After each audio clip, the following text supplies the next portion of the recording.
തിരുവഞ്ചൂർ അതൊക്കെ പറയിപ്പിക്കാനാണോ എന്നെ കുറിച്ച് ഇത് പറഞ്ഞത് എന്നുള്ളൊരു സംശയം എനിക്കുണ്ട്. ഏതായാലും തിരുവഞ്ചൂർ ഇല്ലാത്തതുകൊണ്ട് ഞാൻ വല്ലാതെ അതിലേക്ക് ഇപ്പോൾ പോകുന്നില്ല. CJP ആ പദം ചേരുക ഷംസുദ്ദീൻ്റെ കൂട്ടാളികൾക്ക് തന്നെയാണ്. കോൺഗ്രസ് ജനതാ പാർട്ടി ഷംസുദ്ദീനും പോയോ? ഇല്ല.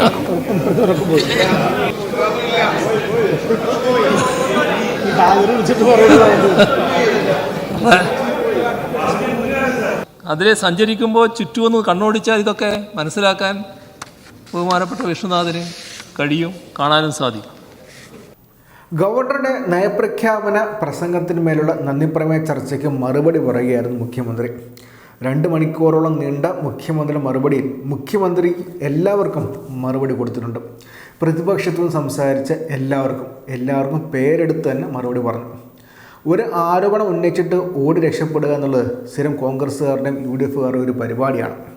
അതുകൊണ്ട് തന്നെ Shamsuddin, Mannarkkad MLA N Shamsuddin, Kundara MLA PC Vishnunath, Kalpetta MLA T Siddique ഇവരാരും ഒരു ആരോപണം ഉന്നയിച്ചതിന് ശേഷം അതിൻ്റെ മറുപടി കേൾക്കാൻ വേണ്ടി സ്ഥലത്തുണ്ടായിരുന്നില്ല. തിരുവഞ്ചൂർ രാധാകൃഷ്ണനും സ്ഥലത്തുണ്ടായിരുന്നില്ലേ എന്ന് മുഖ്യമന്ത്രി ചോദിക്കുന്നുമുണ്ട്. ആ ദൃശ്യം പ്രേക്ഷകർ കണ്ടു കഴിഞ്ഞ് കാണും. എന്നിട്ടും അതൊന്നും വകവെക്കാതെ മുഖ്യമന്ത്രി വ്യക്തമായ മറുപടി നൽകുന്നുണ്ട്. മാത്രമല്ല, തിരുവഞ്ചൂർ രാധാകൃഷ്ണൻ ഇങ്ങനെ മുഖ്യമന്ത്രിക്കെതിരായിട്ട്, അതായത് പിണറായി വിജയനെതിരായിട്ട്, തനിക്കെതിരായിട്ട് ഇത്തരം കാര്യങ്ങൾ പറയുന്നത് പ്രതിപക്ഷ വീഡിസേഷനിട്ട് കൊള്ളിക്കാൻ വേണ്ടിയാണ്. റീബൗണ്ടായി അവസാനം കൊള്ളുന്നത് സതീശന് തന്നെ ആയിരിക്കുമെന്നും മുഖ്യമന്ത്രി പറയാതെ പറയുന്നുണ്ട്. തിരുവഞ്ചൂർ ഇങ്ങനെ ചെയ്യുന്നതിന് വല്ല കാരണം നമുക്കറിയാമെന്ന് മുഖ്യമന്ത്രി വ്യക്തമായിട്ട് പറയുന്നുണ്ട്. മാത്രമല്ല, PC വിഷ്ണുനാഥ് തൻ്റെ മണ്ഡലത്തിൽ വെറുതെ ഒന്ന് ഇറങ്ങി നടന്ന് നോക്കുന്നത് വിഷ്ണുനാഥിന് നല്ലതായിരിക്കുമെന്നും മുഖ്യമന്ത്രി കൂട്ടിച്ചേർക്കുന്നുണ്ട്. മുഖ്യമന്ത്രി ആ വാക്കുകൾ മറുപടി നമുക്കൊന്ന് കേൾക്കാം. സർ, മറ്റൊരു കാര്യം തിരുവഞ്ചൂർ പറഞ്ഞത്, അടിയന്തരാവസ്ഥ കാലത്ത് ഒരുമിച്ച് ജയിലിൽ കിടന്നു, ഒരു പ്ലേറ്റിൽ ഭക്ഷണം കഴിച്ചു എന്നൊക്കെ അദ്ദേഹം പറയുകയുണ്ടായി. സർ, അതിൽ അദ്ദേഹത്തിന് തെറ്റിദ്ധാരണയൊന്നും വേണ്ട. സംഘപരിവാറുമായി ഒരുമിച്ച് ഭക്ഷണം കഴിക്കാനൊന്നും ഞാനൊരു കാലത്തും പോയിട്ടില്ല. എന്നോട് എങ്ങനെയാണ് അവർ പെരുമാറിയിരുന്നത് എന്നുള്ളത് ഞാനിപ്പോൾ പറയേണ്ട കാര്യമില്ല. അതൊക്കെ ചരിത്രത്തിൻ്റെ ഭാഗമായിട്ടുള്ള കാര്യമാണ്. ഏതായാലും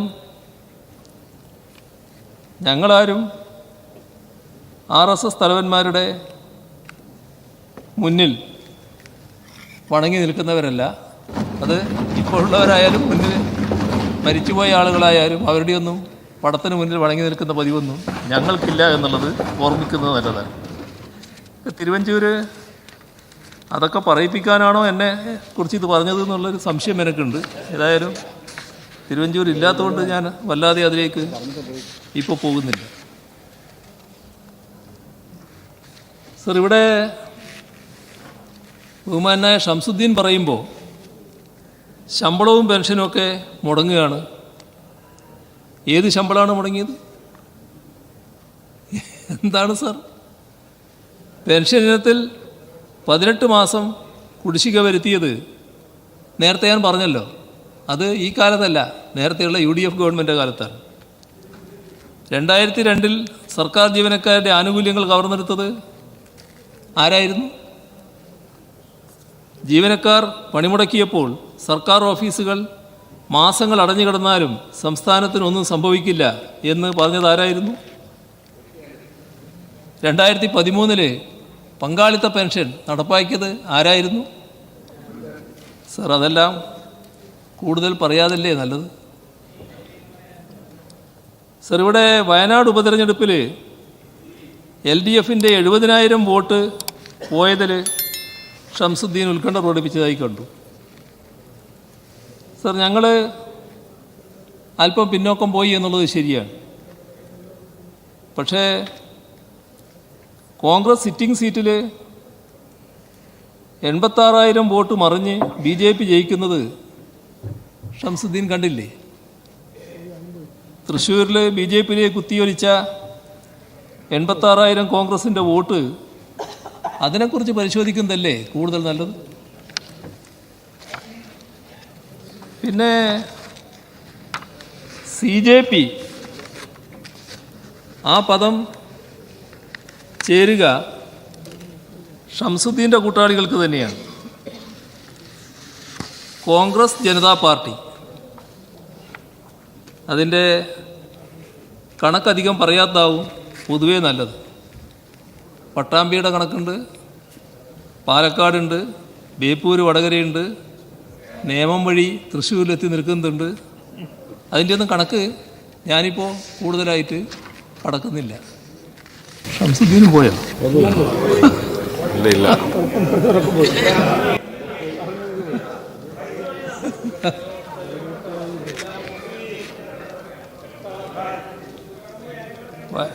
സർ, ബഹുമാനായ സിദ്ദിഖ് പറയുമ്പോൾ വയനാടിന് 5 പൈസ തരാത്ത കേന്ദ്രത്തിനെക്കുറിച്ച് നയപ്രഖ്യാപന പ്രസംഗത്തിലൊന്നും പറഞ്ഞില്ല എന്ന് പറഞ്ഞു.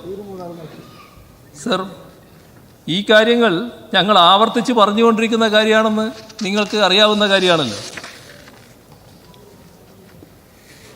സർ, ബഹുമാനായ വിഷ്ണുനാഥ് പറയുമ്പോൾ റാങ്ക് ലിസ്റ്റിൽ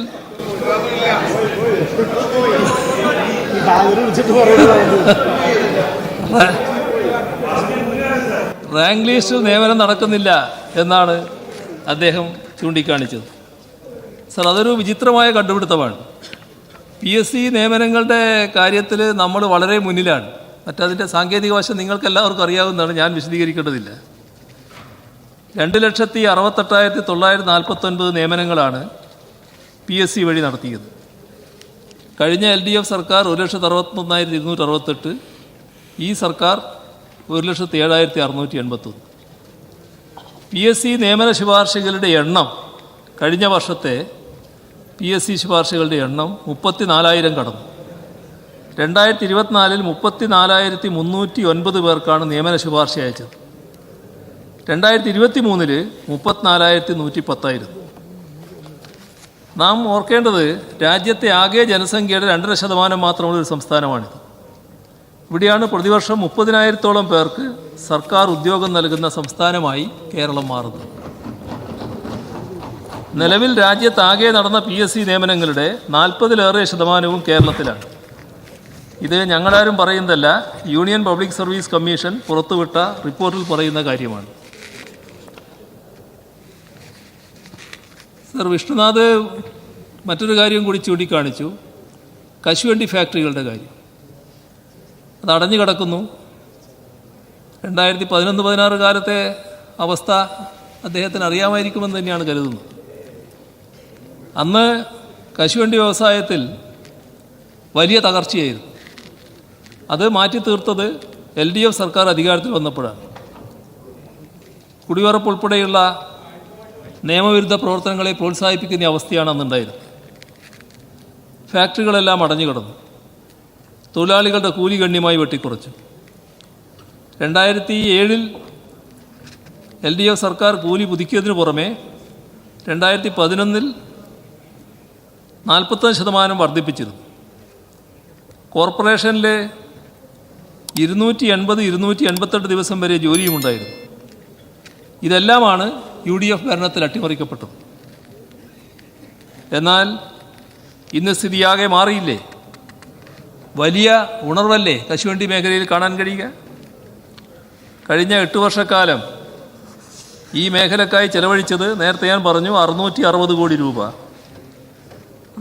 അതിലെ സഞ്ചരിക്കുമ്പോൾ ചുറ്റുമൊന്ന് കണ്ണോടിച്ചാൽ ഇതൊക്കെ മനസ്സിലാക്കാൻ ബഹുമാനപ്പെട്ട വിഷ്ണുനാഥിന് കഴിയും, കാണാനും സാധിക്കും.